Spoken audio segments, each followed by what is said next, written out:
What's up, guys? Welcome back to the channel. Brandon here with the West Texas Hunting Guys. One thing we wanted to do is go through some of the bow setup that I have going on for this upcoming year.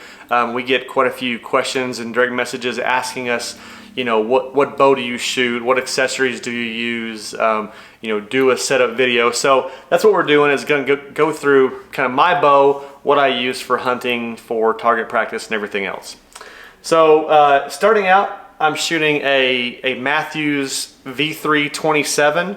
I got this last summer and I've loved it. It's super compact, it's light. I love everything about it. It's quiet. It's one of the most quiet bows in the market.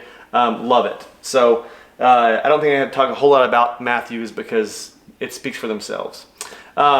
The sight I'm using is the Spot-Hogg Fast Eddy XL. This was a really high-rated sight that I use. As you can see, it's a single pin sight.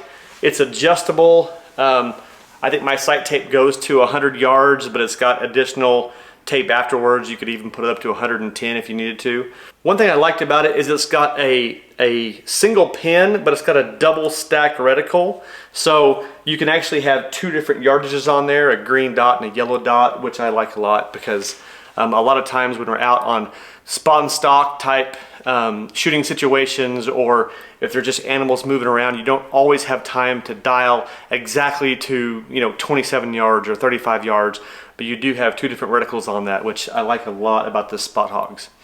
The other thing we have on here is the Hamskea Hybrid Hunter Pro rest. It's a cable-driven rest, which I think makes it a lot more consistent, and it's a little easier to repair if you need to. But I think the best thing I can say about this Hamskea rest is I don't really ever notice it, which means it doesn't ever mess up. It's super consistent, it's quiet, it's reliable. So we've loved that Hamskea rest quite a bit.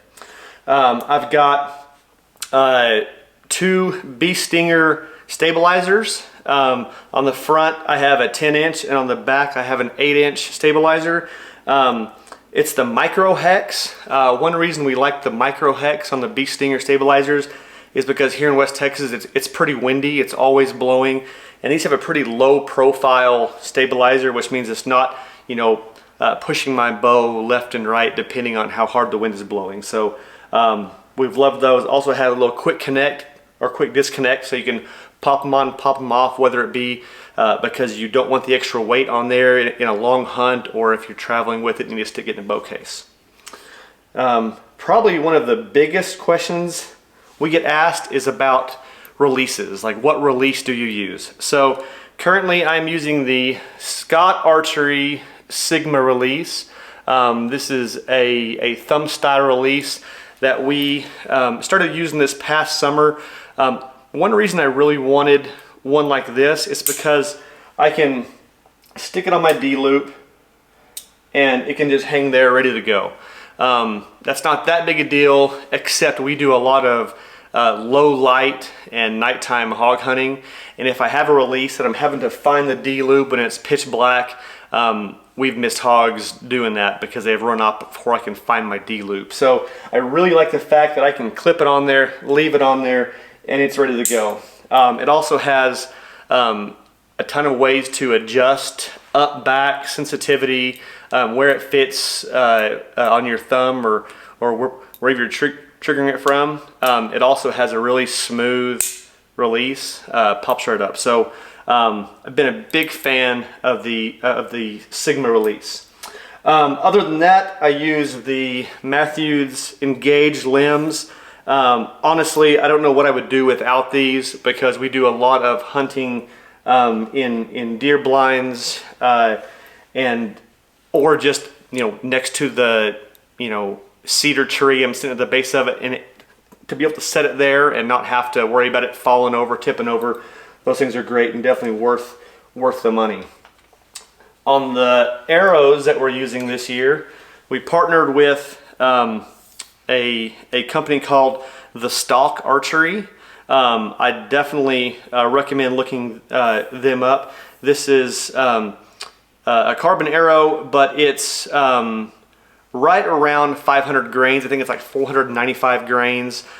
We use a heavier arrow just because we hunt a lot of hogs that are big and you're trying to punch through some really tough armor. So we have loved the Stock Archery. If you call them up, they'll dial it into your exact specifications, and they can do just about anything. So durable arrows as well. We haven't broken any arrows, at least not that I can remember, and if we did, it's probably because I shot a rock or something. So I think I might have shot a feeder leg, so you can look that one up from a previous video. It's on here. But you know what, I can't I can't fault the Stock Archery on that. I probably just shouldn't shoot feeder legs. Anyways, that's pretty much it. It's a pretty sweet setup. It's definitely my favorite bow setup I've ever had. Super consistent.